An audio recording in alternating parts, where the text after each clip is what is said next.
Selamlar herkese. Gistarat'a hoş geldiniz. İnşallah neşeniz, keyfiniz, sağlığınız, her şey yolundadır, yerindedir. Bir süredir söz verip bir türlü açılımları gerçekleştiremiyorum. Kusura bakmayın. Asla zaman bulamıyorum, zamanı yaratamıyorum. Eve çok geç geliyorum. Bir şeyler oluyor. Asla istediğim gibi olmuyor. Diliyorum bu açılımı kazasız belasız atlatacağız, açacağız. Hemen niyet ettiğiniz kişilerin kendi gündelik yaşantılarına bakalım. Ne durumdalar, nelerle uğraşıyorlar. Sonra sizinle ilgili sorulara geçeriz. Açılım zamansızlığa niyetli. Niyet ettiğiniz kişiler şu anda ne durumdalar, neler yapıyorlar, gündemlerinde ne var?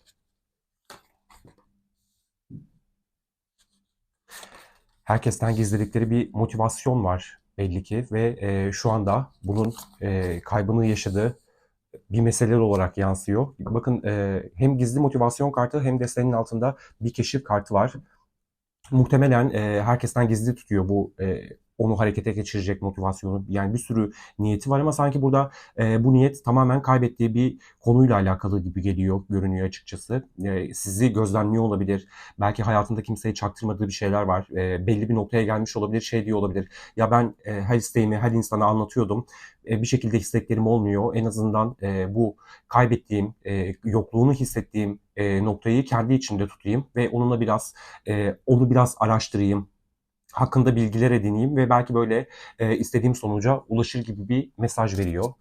Tekrar devam ediyorum, gündeminde ne var?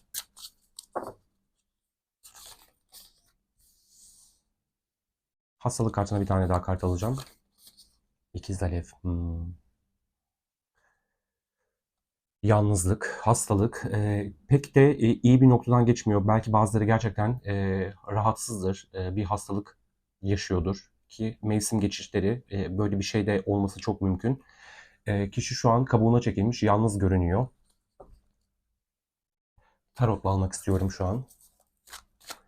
Gündeminde ne var niyet ettiğiniz kişinin, aklınızdaki, kalbinizdeki kişinin?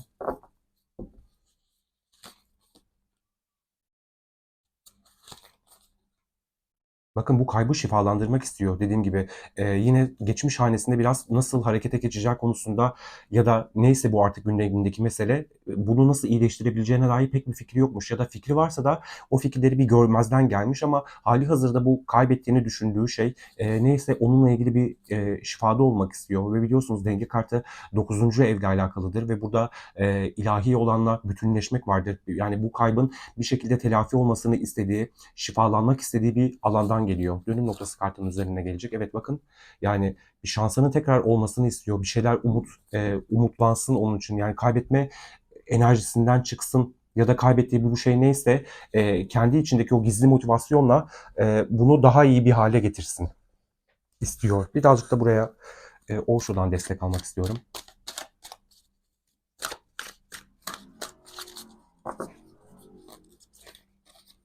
Ters tutmuşum desteği.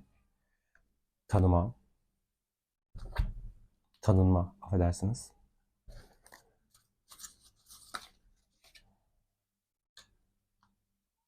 Çok uykusuz geceler geçirmiş olabilir. Bakın yani biraz burada sanki gönül işleri ağırlıkta geliyor kişiyle birlikte. Daha doğrusu gündemindeki olan konuyla birlikte. Bir tarafı bu ben onu tanıyorum. Artık duygusal bir mesele ise bu. Ben onu tanıyorum. Yani harekete geçtim ya da çok fazla hareketsiz kaldım. Hiçbir şey istediğim gibi gitmedi. Belki dediğim gibi burada sizden bahsediyor olabilir.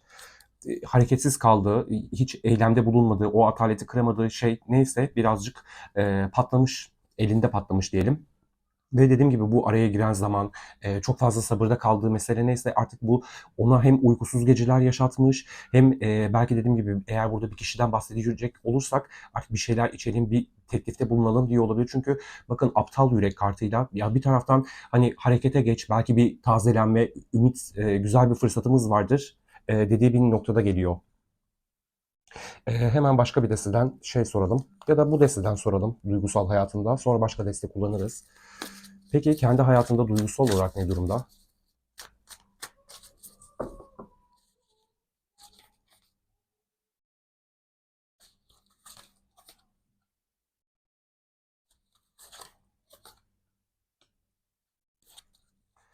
Sanki biraz duygusallıktan ziyade hayatına vermiş olabilir kendini. Artık neyle ilgileniyorsa, neyle uğraşıyorsa onları bir düzeltmek istediği bir süreçten geçmiş olabilir.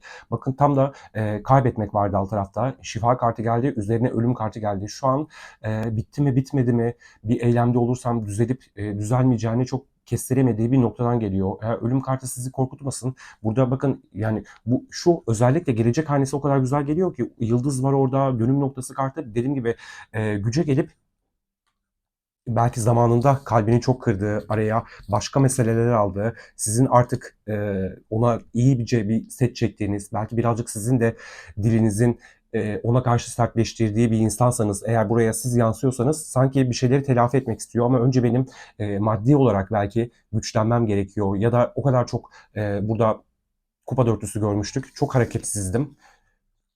Artık bir harekete geçmeliyim gibi bir nokta da var. Birazcık buraya destek alacağım. Duygusal olarak ne durumda dedik.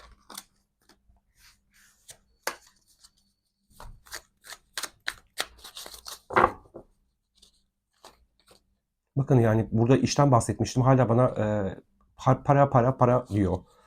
Ya da artık o hayatındaki şey neyse ondan bahsediyor. Dediğim gibi sizinle birlikteyken kendi öz değerini yitirecek şeyler de sizde yaşattığı gibi sizden sonra da yaşamış olabilir. Şu an bunun yoksulluğunu da çekiyor olabilir. Yani sanki hayatında birçok şeyi bırakmış ve kendi halinde ne bileyim belki işiyle, okuluyla artık neyle ilgileniyorsa onunla ilgilenmeye başlamış ama artık bunun böyle olmaması gerektiğinin de bilincinde bir insan var. Bakın yani burada da ben acaba bu kalp kırıklığını düzeltmek için, bu güveni tekrar tazeleyebilmek için bir mesaj, keskin bir eylemde bulunsam mı gibi bir noktada tereddütleri var. Ama deste altımız yine müthiş. Barışma, ebedi aşk zamanı geldi. Umarım buraya yansıyan sizsinizdir elbette. Peki hemen sizinle ilgili sorulara geçmek istiyorum. Peki size karşı gündeminde ne var? Şu mumumuzu da doğru düzgün yakamadım. Varla yok arasında yanıyor. Size karşı gündeminde ne var? Niyet ettiğiniz kişinin.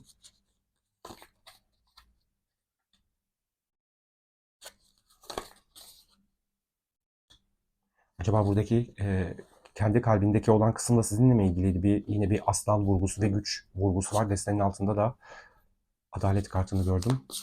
Sizinle ilgili gündeminde ne var? Büyük başarı. Bakın dönüm noktası tam da olaylar serisinden geliyor. Muhtemelen sizsiniz. Büyük minnettarlık. Birazcık şöyle destek de almak istiyorum buraya. Gündeminde ne var size dair dedik.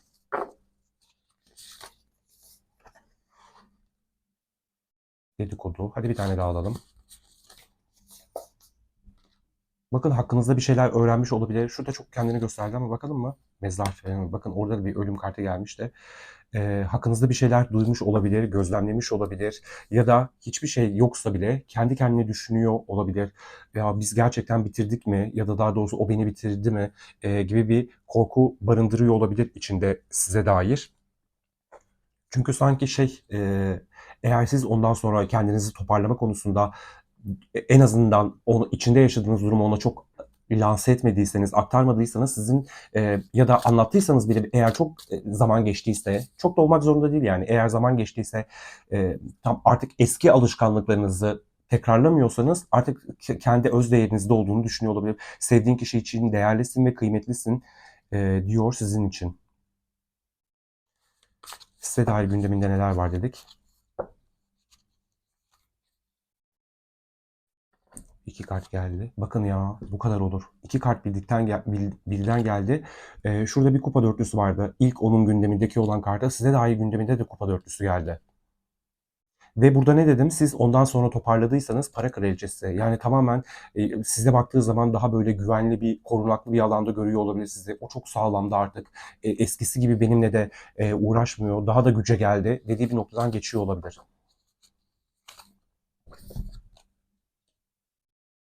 Tabii siz de çok badireler atlattınız. Dediğim gibi değişmiş olabileceğinizden düşünüyor olabilir. Bir yandan bir iletişim başlatma ihtiyacı taşısa da tabii bu iletişim yani bir yandan burada dediğim gibi kılıçası görmüştük. Tereddütü var ya. Burada çünkü sizin hala orada olup olmadığınızı merak eden bir insan var. Burada mezar kartı acaba beni gerçekten bitirdi mi gibi düşünceler de geçiyor olabilir. Çünkü bunları çok düşünüyor. Diğer deste alt Pia Tarot destesinde de deste altımız şey kartıydı. Düşünceler kartıydı.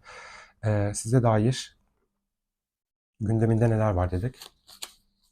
Böyle çeşit çeşit deste kullanmak istiyorum.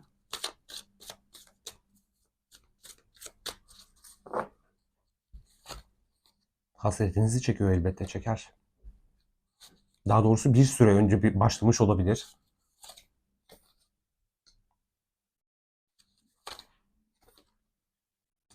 Hakikat. Bir yerde ne vardı ya?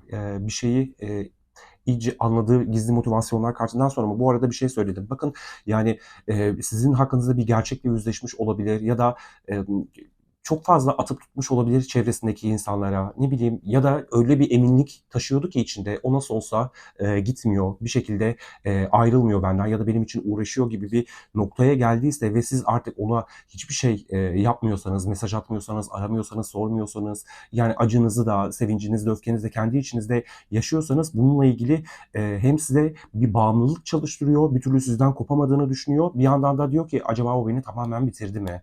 Çünkü yani hasretinizi çekmeye başlamış bir süredir. Dediğim gibi burada bir dedikodu kartı vardı da, hani hakkınızda bir şey öğrenmiş olabilir, stokluyor olabilir ya da bunlar onun kendi düşünceleri olabilir. O bu kadar dayanamazdı bensizliğe gibi bir şey de geçiyor olabilir aklından. Peki size karşı ne hissediyor diyelim?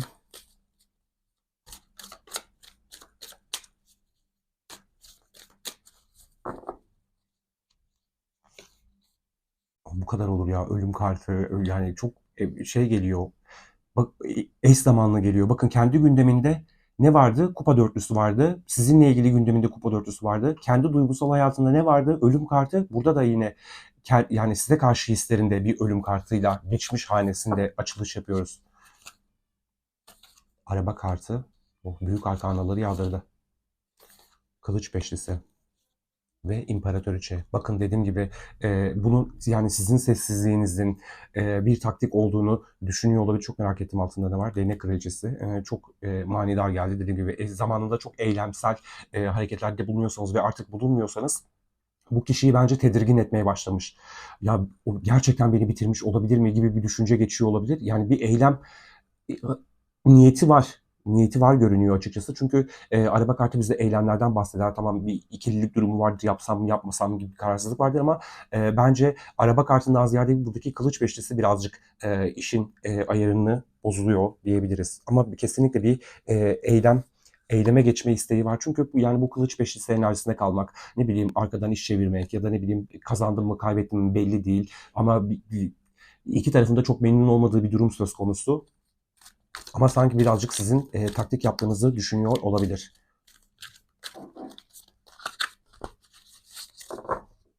Size karşı ne hissediyor dedik? Kutsal yolculuk. Gerçekten kim olduğunuzu anlayın. Bu yolculuk kendinizi keşfetmeyle beraber getirir. Yani burada imparatorluk kartını görüyoruz. Ve zaten bunu çok fazla idrak etmiş bir insan var burada. Takdir etmek. Yaz. Hadi bakalım. Ya şurada şu kartta bir bakacağım. Desteğin altına koyacağım sonra onu. Yaratıcılık, ki imparatorluk kartının bir mesajı da yaratıcılıktır, yaratıcı olmaktır ve dediğim gibi yuva kartı. Yani öyle bir noktada ki yani sizi eğer görebilme fırsatı varsa takdir ediyor. Yani çok güzel şeyler düşünüyor diyebilirim sizinle ilgili. Ay yok beni göremiyor diyorsa da belki de eski zamanları hatırlayıp ya ben hani çok doğru düzgün bir insana çok yanlış şeyler yaptım dediği bir noktadan geçiyor belli ki. Ve burada yaz kartıyla ki zaten artık yaza doğru emin adımlarla ilerliyoruz. Böyle bir eylemde, bir harekette bulunacak olabilir bazılarımız için. Hiç kullanmadığım bir desteden bir eylem sorusu soralım mı? Ya da çok mu erken bu soru için? Ya da soralım, bir eylemin, bir hareketin olur mu yakın zamanda beni izleyen arkadaşıma?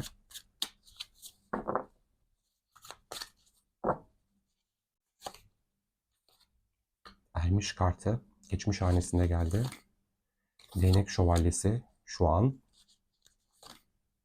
Değnek dörtlüsü. Vallahi kartlar olacak diyor. Çünkü sizinle ilgili bir yüzleşmeden geçmiş olabilir. Çünkü yani deste altı da bize hem bunu verir hem ermiş kartıyla zaten bir süre önce belki dediğim gibi bazılarımız için çok zaman öncedir. Yani düşünmüş, taşınmış, kendi içine dönmüş ve ben çok doğru düzgün bir insana yanlış yaptım. Diğer değnek şövalyesi enerjisi çok güvenilir değildir. Biraz eseriklidir. Bir gelir bir gider, bir yapar bir yapmaz.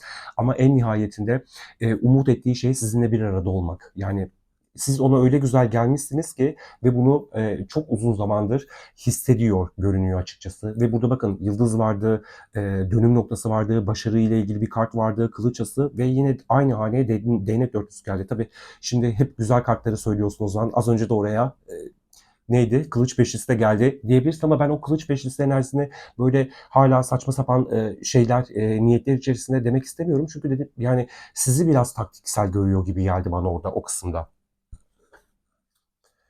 Eylem noktası ile ilgili birazcık daha kart almak istiyorum.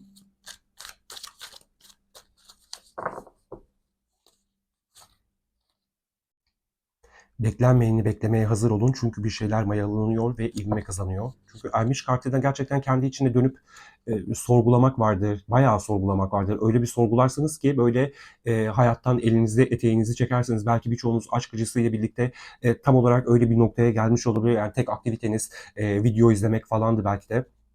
Belki de kişi getirmesi gereken maddi sorumlulukları vardı. Belki baktığı insanlar vardı. Tüm bunları yaparken e, ruhunda bunları hissediyor olmuş olabilir.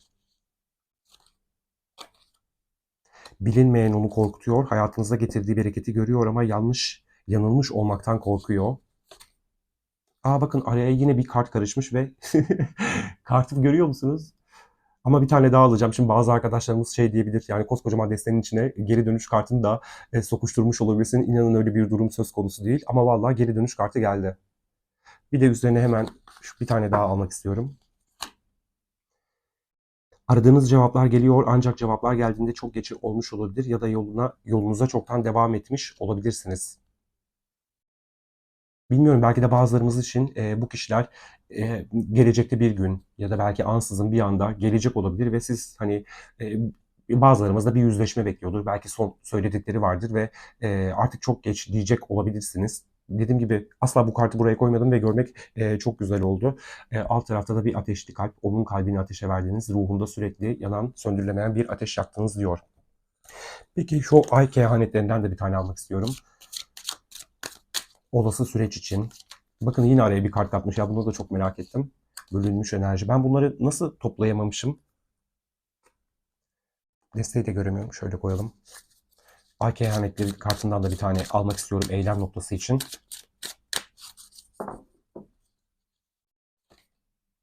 Siz ve sevdikleriniz güvendesiniz.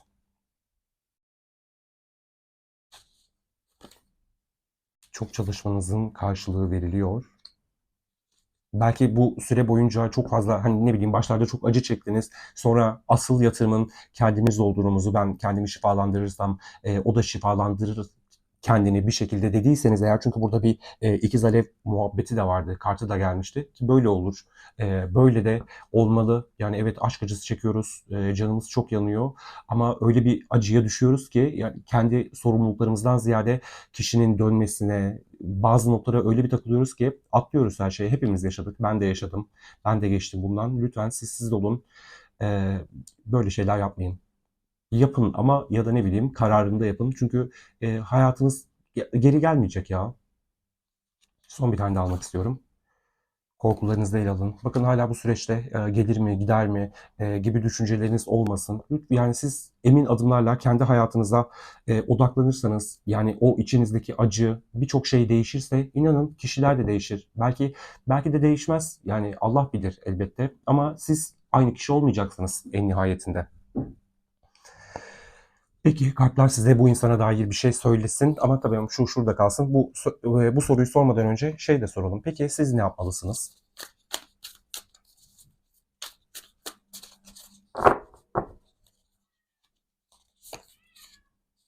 Kupa şövalyesi, kupa sekizlisi. Valla çok bir mesaj gelecek sanki buradan.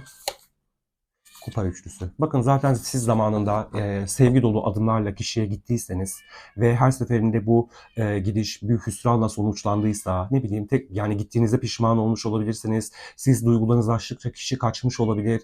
Aynı döngülere hiç gerek yok. Yani bırak kim ne yaşaması gerekiyorsa onu yaşasın. Diyor olabilir kartlar. Siz eğlenmeye bakın, sevdiğiniz insanlarla vakit geçirmeye çalışın. Bakın kılıç yası sanki tam olarak dediğim gibi olmuş. Yani siz ne kadar çok eylemde bulunduysanız ve kılıç olmuştu. Sanki bu mesaj buraya çok net geliyor. Siz dediğim gibi kendi hayatınızda, kendinizi mutlu edecek alanlarda kalmaya devam edin. Hadi üçlü yapalım buraya, üçleyelim. Para dörtlüsü. Bakın hiçbir şey yapmayın diyor ya. Siz zaten yapacağınızı yaptınız ve olmadı istediğiniz gibi. Bir şekilde yürümedi. O yüzden aynı hataları, aynı döngüleri tekrarlamak yerine yani size iyi gelecek insanlarla, iyi çevrelerle, dediğim gibi bu eğlence anlayışını sizin için neyse orada olmaya, orada devam etmeye devam edin. Bakın yani para beşli yani evet şu an içinizden gelmiyor olabilir. Hep böyle uğraşmaya alışmış olabilirsiniz ya da ne bileyim çözüm benim elimde gibi bir düşünceniz olabilir. Ama kartlar diyor ki sanki bu durumu, bu üzgün halini, o ne bileyim bekler halini, yokluk içinde olduğun halini iyileştirebilirsin. Buraya da üçleyelim. Ölüm ve yeniden doğuş ve kupası. Bakın çok güzel şeyler olacak sizin hayatınızda. Belki bu insan burada yansıyan durum gibi. Belki o gelecek olabilir. Belki öyle bir şifadan, öyle bir tekrar bir varoluştan geçeceksiniz ki kupasıyla birlikte bambaşka bir insan da gelecek olabilir hayatınıza ya da bu insan gelecek olabilir. Ama dediğim gibi yani kartlar diyor ki tabii elbette bütün bunları yapıp yapmamak sizin elinizde. Ben sadece buraya yansıyan durumu anlatıyorum size. Kartlar diyor ki eğer mümkünse aynı hataları, hata da demeyeyim affedersiniz, aynı şeyleri tekrarlama. Yani e, denediğin şeyleri bir kez daha denememelisin gibi bir öğüt verdi sanki tavsiyede bulundu kartlar. Peki bu insana dair Rumi bir şeyler söylesin size.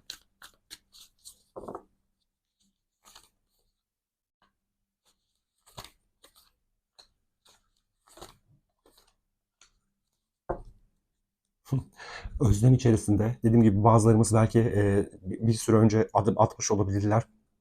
Bundan bahsediyor olabilir ya da adımda, eylemde bulunacaktır ama çatışmaktan, ona karşı setler öreceğinizden korkuyor olabilir. Bırakın dediğim gibi eğer sessiz kalıyorsanız sessizliğini sürdürmeye devam edin. Çünkü bu insan özlüyor ve bakın Ermiş kartını daha önce yorumlamıştım. Sizinle ilgili kısımda gelmişti. Yine son olarak yine bir o zaman geçmişte bu deneyimi gerçekleştiriyordu. Şimdi de kartlar şu anda burada bu aşamadan geçtiğini söylüyor bize. Altını da çok merak ettim. İmparatoriçe bakın burada da var.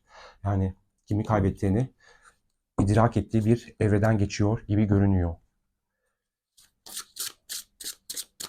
Şuradan da sadece tek bir tane kart istiyorum. Size gelsin sadece.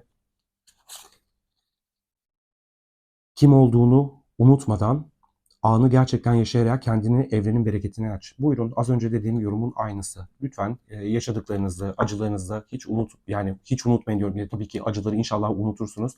Ama onlar hep bir tecrübe. Onlar cebinizin bir köşesinde kalsın. Ama siz kendinizi iyi edecek, kendinize iyi gelecek alanlarda kalmaya gayretli olun. İnanın evren, sistem, Yüce Allah size bereketini mutlaka eninde sonunda verecektir. Öz varlık. Bakın yine alt tarafta aynı mesaj var. Kendini sev, başkalarının sevgisini memnuniyetle karşıla ve hisset. Lütfen kendinizi sevmeye, kendinize sarılmaya, sıkı sıkı sarılmaya devam edin. Buraya dediğim gibi siz şifalandıkça çevrenizdeki durumlar, insanlar her şey şifalanacak. Hepimiz zor süreçlerden, zor zamanlardan geçiyoruz. İnanın kendimize sarılırsak bizi kimse yıkamaz diyorum. Kendinize ve sevdiğiniz insanlara sarılın. Böyle ne bileyim hayatımızda olmayan insanlara çok da sarılmayalım. Bizi aşağı çekecek duygular, kötü hissettirecek duygular, değersiz hissettirecek şeylerden biraz uzaklaşalım ve tamamen dediğim gibi o yaratıcılık enerjisinde, kendi öz değerimizde kalırsak inanın her şey değişecek. Yani hiç yapmadığınız şeyleri yapın, bir bakalım neler olacak. Kısmet olursa bir açılım daha gerçekleştirmek istiyorum. O tamamen bize yönelik olacak. Bakalım. Bir sonraki açılımda görüşmek üzere diyorum. İyi akşamlar.